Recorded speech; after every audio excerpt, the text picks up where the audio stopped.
ብስሚላህ አልሐምዱሊላህ ወሰላቱ ወሰላሙ ዐላ ረሱሊላህ። ውድ ወንድሞች እህቶች፣ አሁን ያለሁት መካ ከተማ የአባጅፋር ወቅፍ አጠገብ ነው። እንደምታጽፉ ወቅፍ አሱልጣን ሙሐመድ ኢብን ዳውድ አባጅፋር አሐዱ ሙሉክ አልሐበሻ ሚን ሰነተ 1295 ዓመተ ሂጅራ እስከ 1353 ዓመተ ሂጅራ ወቅፍ የተደረገ ነውና አላህ ይቀበላቸው ይላል ረሂመሁላህ።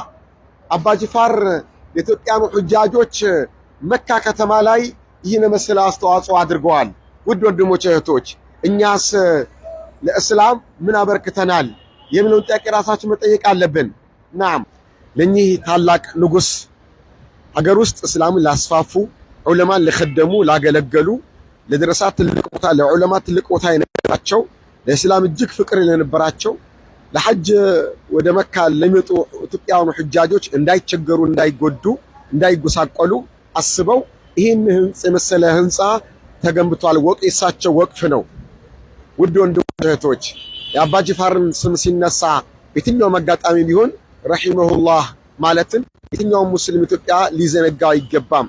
አባጅፋር አላህ ይዘንላቸው፣ አላህ ይወደዳቸው፣ በጀነት አላህ ያስደስታቸው እያን እሳቸው ለእስላም ያበረከቱትን ነገር ደግሞ ያሁኑ እሳቸውን ሞዴል በመከተል አሁን ያሉ ባለሀብቶች ለእስላም ምን ወቅፍ አበርክታቸዋል? እስኪ ባለሀብቶች በሀብታችሁ ምን ሰራችሁ? የትኛውን መስጂድ ገንብታችሁ ወቅፍ አደረጋችሁ? የትኛውን የንግድ ማዕከል ወቅፍ አድርጋችኋል? ገቢው ለእስላም እንዲውል ልታስብበት ይገባል። ይኸው አባጅፋር ወደ አኺራ ሄደዋል። ስማቸው ግን እስካሁን ይነሳል፣ ይጠቀሳል፣ ይቀጥላል ወደፊትም። ስለዚህ ውድ ኢትዮጵያውያን መካ ላይ ከቻል መዲና ላይ ካልሆነ ሀገር ላይ እንኳን ቢሆን ለእስላም ወቅፍ የሚሆንና ቋሚ አገልግሎት የሚሰጥ ስራ ልንሰራ ይገባል እላችኋለሁ።